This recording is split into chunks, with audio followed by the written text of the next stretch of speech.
Tonight, we're coming to you from the Hollywood Theater in Dormont, where they are paying tribute to one of Tinseltown's best movie makers. Now, why do I say that? I say that because this director has more Fist of Fury awards than any other director in Hollywood. Tell you all about it on this edition of Outtakes with Fury.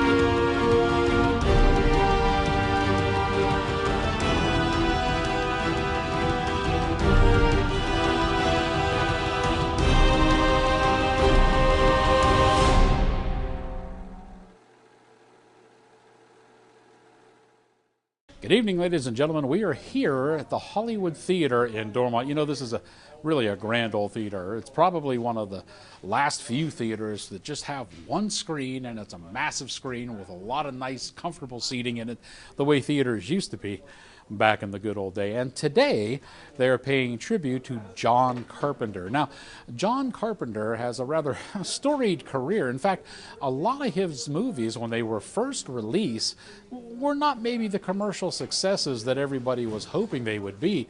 But years after the release, man, they captured an audience, they became cult classics, and today John Carpenter is recognized as one of the top directors, especially in the horror and even action thriller type genres. And I can tell you that because more than any other director, especially the guys I like John Woo, Robert Rodriguez, and people like that, he has more Fist of Fury award winners than any of them. And for those of you that are uninitiated, remember that the Fist of Fury award exemplifies excellence in film entertainment. He has, are you ready for this? Eight of his movies have won the Fist of Fury award. Can you name them? Well, I can tell you this. 2 of them are playing at today's film festival, and I'll give you the whole 8 at the end of tonight's show. But let's do a little sneak on what I think is probably one of the best horror films ever made. Even today, it stands up, even though it was made 3 decades ago, and that is John Carpenter's version of The Thing. Now, Howard Hawks made a very famous rendition of The Thing. His kind of took a different perspective, if you will. It was one big solid monster, and as you know, that launched the career of James Arness. But when Carpenter got hold of The Thing, he stuck a little bit more to the original story, Campbell's story, Who's Out There, and that kind of evolved into what I think is one of the best horror films ever made. Very, very little special effects, digital effects. In fact, there's only one scene with it, 2 if you count the spaceship in the beginning. Rob Botkin did all the makeup effects for this, and it still holds up. And just as a little trivia thing, this is the one movie that actually utilizes all 9 basic lighting techniques. I used to use it in my lighting class when I taught lighting for TV. If you can find them, that's even better. Here's a little clip of John Carpenter's The Thing.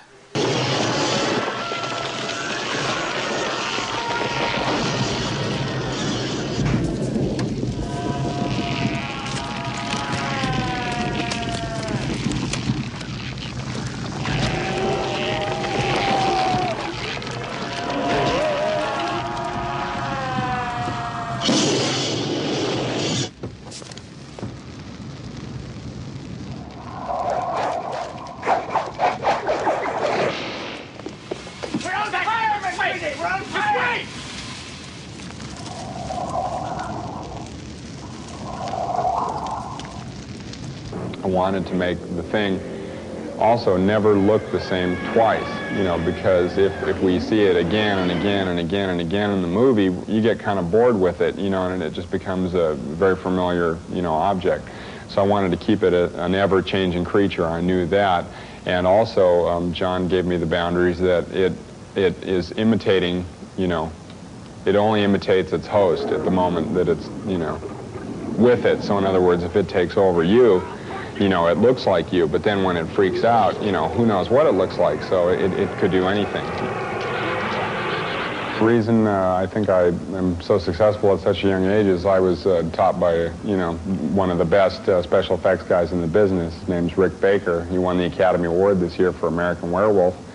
And also, I'm a real ambitious guy, you know, and I knew what I wanted to do when I was 7 years old. A lot of kids that I, you know, graduated with, I see them now, you know, and they say, you know, I still don't know what I want to do. You're so lucky you decided what you were going to do when you were 7 years old, so. Tell you what, so first of all, John Carpenter, what a great thing that they're doing here at the Hollywood. I'm so excited about this. This is going to be a lot of fun. I think one of the things that maybe is underappreciated from the new generation of John Carpenter is they take for granted all these movies. They think, well, this isn't that exciting or this isn't that thrilling, but because he was the first to do all this stuff, they've seen it 100 times from other people copying him. They don't even realize, you know, what's happening here, that he was the pioneer for all this stuff. So for the Hollywood to do this is a lot of fun. It's exciting to be here. This theater has such nostalgia, and to watch these old movies, I'm very excited about it. It's pretty cool being here. I actually got to see Carpenter do his concert tour, and that was fantastic. And to see a mini celebration of him here in Pittsburgh, I hope they continue to do this. And I'm just very appreciative of the chance to be here and to have a good time and to meet great people that have the same interests. So thank you guys for doing this, and it's great to be here. Thank you. We're back with you here at the Hollywood Theater for the John Carpenter Film Festival, and I'm here with Mike Exler, who is the founder of the East Coast Horror Group. That's the group responsible for putting this all together. Mike, welcome to the show. Thanks for having me.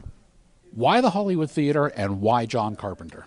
Well, we've worked with the Hollywood Theater quite a few times in conjunction with Horror Realm, the local convention that was here for a few years, and we wanted to do something for the theater, something in the winter to get people out of the cold, celebrate horror, and we really wanted to start out with John Carpenter, as I think he's one of the favorite directors of a lot of horror fans. We also have plans to do, you know, other directors in the future, so we're working on that. But again, we wanted to start with Carpenter because, you know, he's one of the godfathers of horror. What do you think is the appeal that Carpenter brings to his films that makes him one of the favorites? I think he puts, for the most part, people in real life situations, like with Halloween. You know, he was one of the first people to bring a monster into the suburbs, something we can all relate to.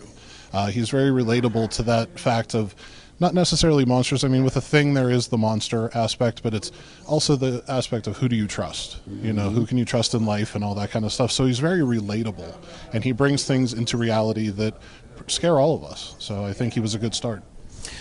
You had said that you're thinking about doing some others. Can you give us a little tease on who you might have waiting in your lineup? Yeah, we're definitely looking at Wes Craven. We're definitely looking at some George Romero films, maybe some lesser-known George Romero films. Those are the only two that I can say right now, but we're definitely looking for those two plus some others. Now, in October of this year, John Carpenter is revisiting the Halloween series. I think it's his first time since, what, the 80s or something. What are your thoughts on that? How do you think that's going to go over? I'm curious to see how it goes, because from what I understand, they're getting rid of the second film. It's going to take place right after the first, and I think that's kind of odd because I always thought you should watch Halloween 1 and 2 together. It seems like a very good companion piece for the first one, but I think they have the right people in place. You know, he's going to have some creative control, and I'm curious to see how it is. Halloween's one of my favorites, so I'm curious to see how Michael Myers is going to be in today's world. And how, your personal opinion, how did you feel about the Rob Zombie versions of Halloween? I really liked the first Rob Zombie Halloween. I didn't like the second one at all, really. It was too much of an art house piece for me. The first one, his remake, I liked because it was a different side of Michael Myers. You know, a lot of people say, well, the mystery was taken out of Michael Myers, but I kind of like to see behind the curtain as to why he was what he was. So I enjoyed it. I enjoy Rob's work, and you know, I think it was a good attempt. So you think this one's the new one is going to go more in the zombie version or more back to Carpenter's roots? I think it's going to go back to Carpenter's roots. I definitely think that he saw, you know, what that could be, and I think he's just going to go back to what originally scared so many of us. And Mike, what draws you to a theater like the Hollywood to do something like this? It's just the feel of it. You know, it's I didn't grow up in a time where this was prevalent. One screen theaters, so you know, the multiplexes they're good for the sound and all that kind of stuff. But this just has a feel to it that you can't get at one of those multiplexes, and it's just near and dear to me. I remember when this was open. I was probably 10 years old, seeing movies here. My mom lived down the street. And it's just been a place I've always come to. And it's great to be able to work with them to bring on events such as this. And when you put on some of your future directors, will you be looking at the Hollywood Theater again? Yeah, we're going to look there. We have maybe another venue that we're looking at. But again, this is all in sort of stages, how it goes. You know, you got to get contracts and the rights for the films and things like that. So it takes some time. But as soon as we have the information, we'll be putting it all out. Now, tell us a little bit about the East Coast Horror Group. Sure. Where did that name come from? What made you decide to want to put this together? Well, my friend and I, Drew Seidler, we started this about 6 years ago. And we really just wanted to review films on YouTube. And it started, we got involved with a national horror convention, Days of the Dead. So we started a radio show. We started doing their Q&A panels at their conventions. So we have 5 shows that we do, all the Q&A panels. We work with Horror Realm. We work with Cinema Wasteland, Scaricon. So we moderate a lot of the panels, and that's really our bread and butter of what we do now. We do have several radio shows, the internet radio shows, the website. And, you know, it was just grassroots. Hard work got us to where we are today. What goes into moderating a panel?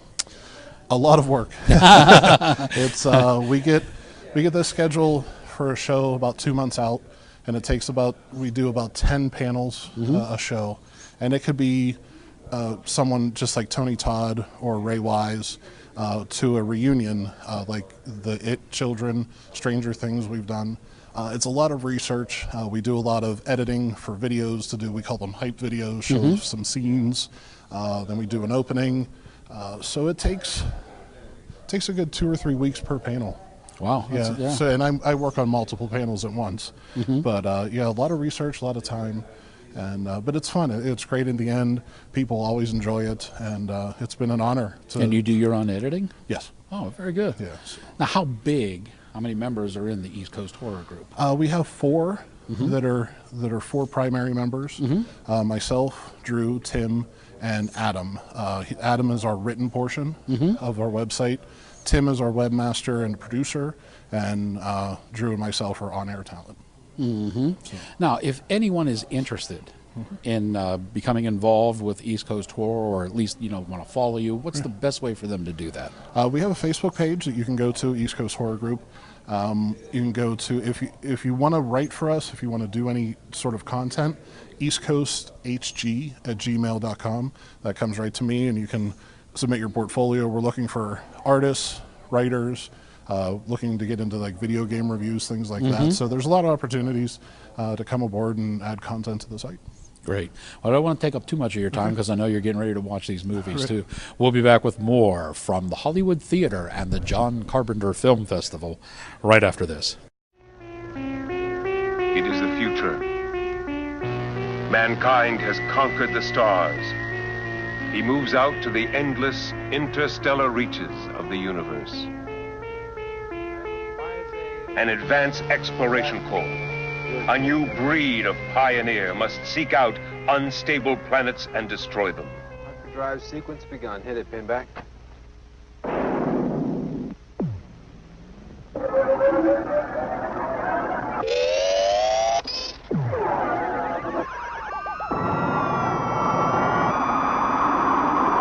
And you are on the mission of the 21st century Planet Smashers. Dark Star. Back with you here at the Hollywood Theater for the John Carpenter Film Festival, and I'm joined now by Rich Delzato, who is a past president and current board member of the Friends Hollywood Theater organization. And Rich, why this? Why John Carpenter, and why the Hollywood Theater? Well, Hollywood Theater in itself lends itself to this type of event. We've built up a patronage that loves horror, sci-fi, the eclectic films. You could describe us as a art house theater, if you will. Why this particular one? We've learned over the last few years that we are showing films after some great directors or actors have died, and we wanted to start honoring them while they're living. So my friend Mike Exler with the East Coast Horror Group and I were talking and thought this would be a great way to kick off a Living Legends series. And he was nice enough to sponsor the event. And we both have been involved in horror film conventions. I used to run a convention called Horror Realm, and so it just all kind of meshed. It was easy to pull off for us. We've done this type of thing on a grander scale, so this was actually an easy one. Okay, and we probably should point out, since you mentioned it, that Carpenter is still alive, and he's 70 this year, so Yes. he's celebrating a birthday, 70 years old, which is kind of cool. Yes. Now, when you put this together, I mean, because you have a pretty elaborate setup here, as you see from the shots, we have vendors, we have obviously food and what have you. How does that all come together? How do you pull that all together and decide who's coming in and who's not? Well, in this case, we did put a general call out to anybody who wanted to vend. It was a limited amount, obviously, because you need to keep the lobby open for various reasons, safety and comfort.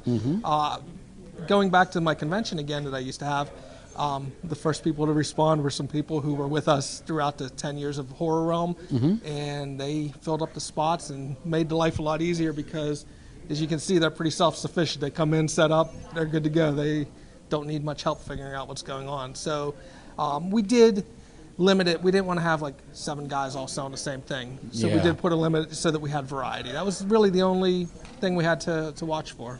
That makes sense. Now, the Hollywood Theater has had a lot of hills and bumps and trials and tribulations, if you will. Boy, there were plans some time ago to turn this into a local multiplex, and that was fought. And I think even maybe the Historic Society or something got into it at one point and wanted to preserve the one-screen thing. Now, how many years has your organization been in charge here of the Hollywood? 7 years. That's a pretty good time.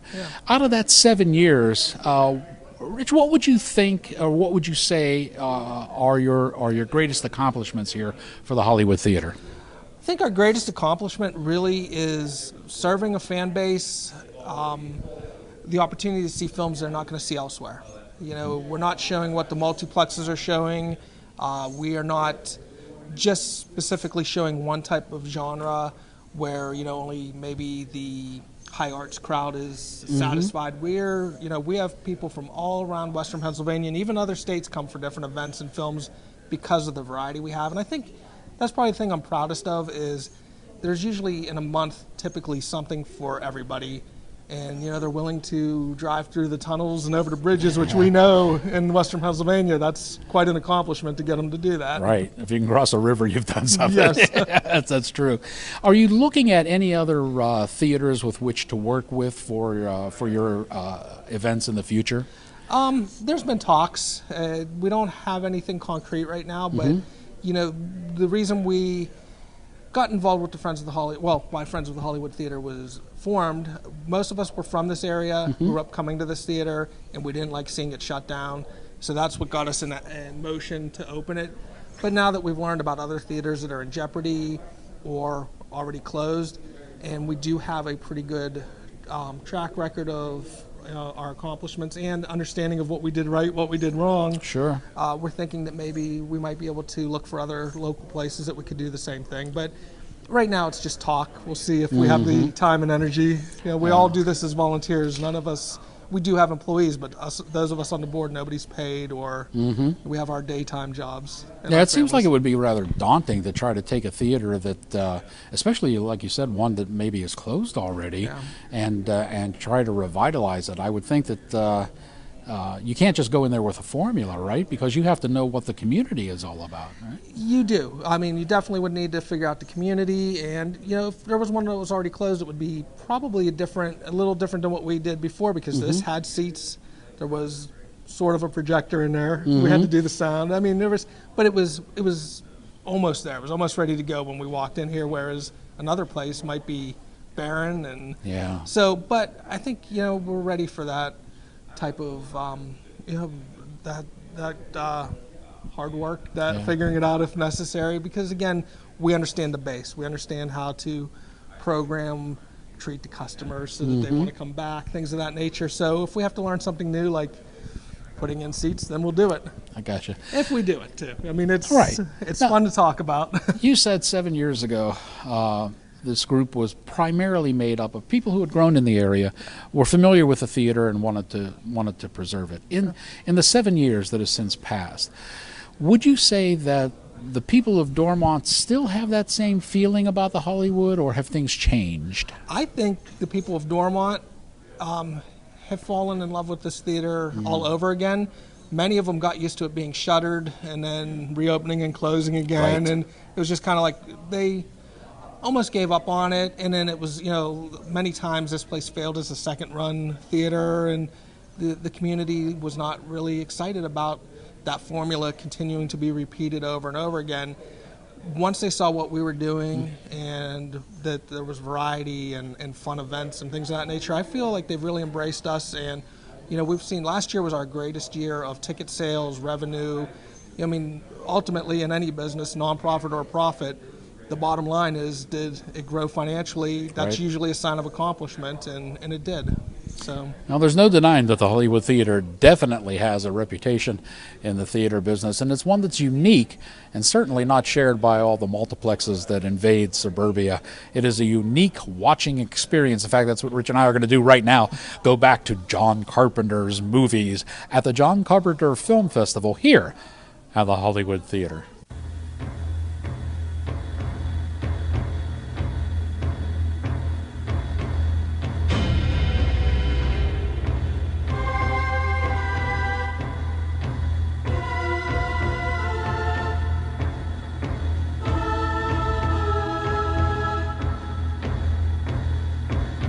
Anyone in close proximity has the same dream.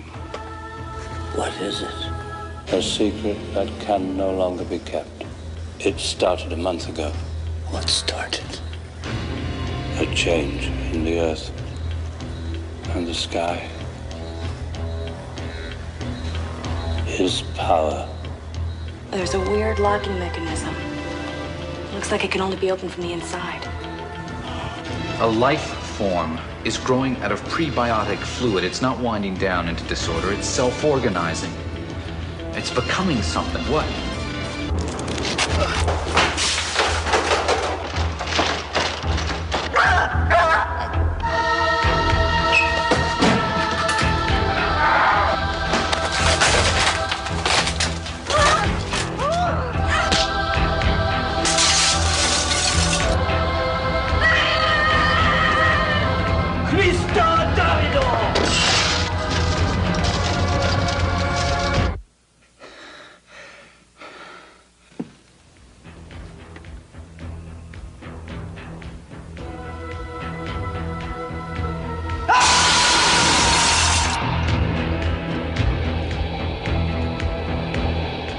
Well, I'm actually a big fan of John Carpenter's films.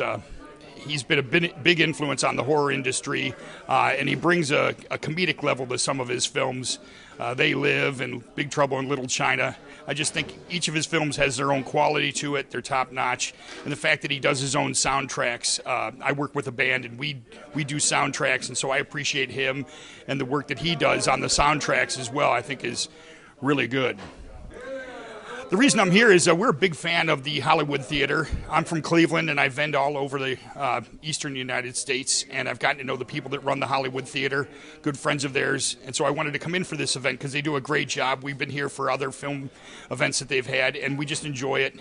And the thing that I do is I sell various products, custom horror items, zombie items, music, and this is a small display. We normally have twice this amount.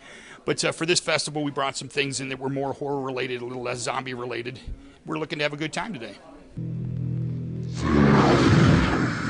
Our masters! What do these things want, and why are they here? You still don't get it, do you, boy? They have recruited the rich and the powerful. They're running the whole show. Wake up! They're all about you, all around you.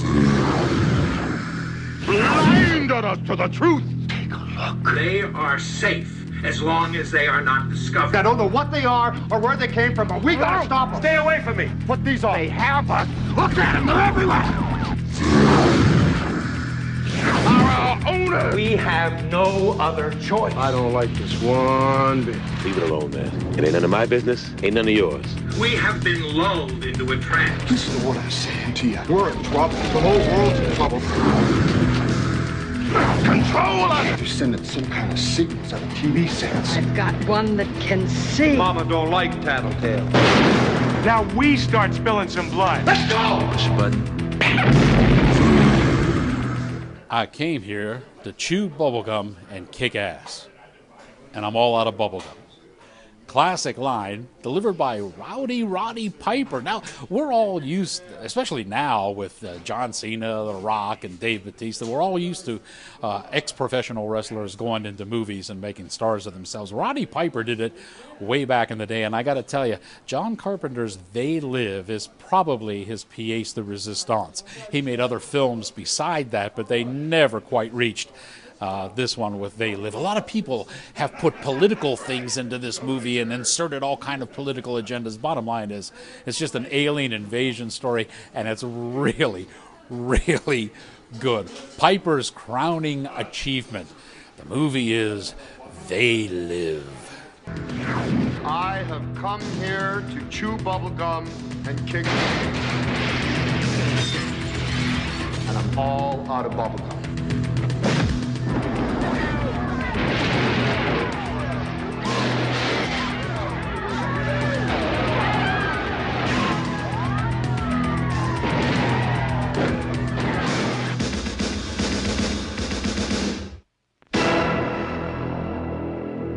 The movies are about to start, and we're going in and enjoy them on the big screen, just like the old days, like they were meant to be enjoyed. But before I do, I told you at the beginning of the show that John Carpenter had the distinct advantage of having more Fist of Fury award winners than any other director in Hollywood. He has 8 of them. Did you figure out what they were? Well, I'll tell you what, I put these in chronological order. This way you'll know. And, of course, he started off in 1978 with Halloween. This is the movie that introduced me to Jamie Lee Curtis, and, her heart's been mine ever since. Follow up in 1980 with The Fog. This one not only had Jamie Lee Curtis in it, but also had one of the collaborations between Carpenter and his then-wife, Adrienne Barbeau.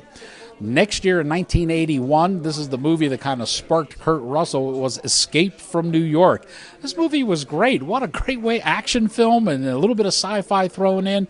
Considered a classic today. In 82, one that they showed here today, The Thing, still one of the best sci-fi horror movies ever made. And follow up in 1984 with something that was a little offbeat, Starman, with Jeff Bridges. And now, just as an aside for this, I pushed real hard in 1984 for Jeff Bridges to win the Academy Award for Best Actor for his portrayal in Starman. He was nominated. Obviously, he did not win, but certainly my efforts at least got Bridges' notification, and that started up a little dialogue between us. When he did finally win for Crazy Heart a few years back, I always told him, this is because the Academy realized they made a mistake not giving it to you for Starman. Probably one of the best martial arts movies ever made in 1986, Big Trouble in Little China. Again, Kurt Russell was back in this, and this was just absolutely amazing. I think there are more one-liners that came out of this movie than any other movie ever made. In 88, they came back with They Live, another movie that they showed here with Roddy Piper. And finally, the final one to win the Fist of Fury Award was back in 1995 in The Mouth of Madness. This one starred Sam Neill. And that was, I believe, a little bit before he started fighting dinosaurs, before he made his name as Dr. Alan Grant. In The Mouth of Madness, this one was really, really strange. And it was probably a Stephen King movie that wasn't a Stephen King story, if you catch my drift on that. Very good. So those are the 8 movies that won the coveted Fist of Fury Award from John Carpenter. No other director has even come close. We want to thank everybody who stopped by our cameras today. Thank the people from the Hollywood Theater here in Dormont who were most gracious to us. And as I said, it's time to watch some really good movies, and that's where we're heading now. So until next time, I'm Fiore, and I will see you in the theaters.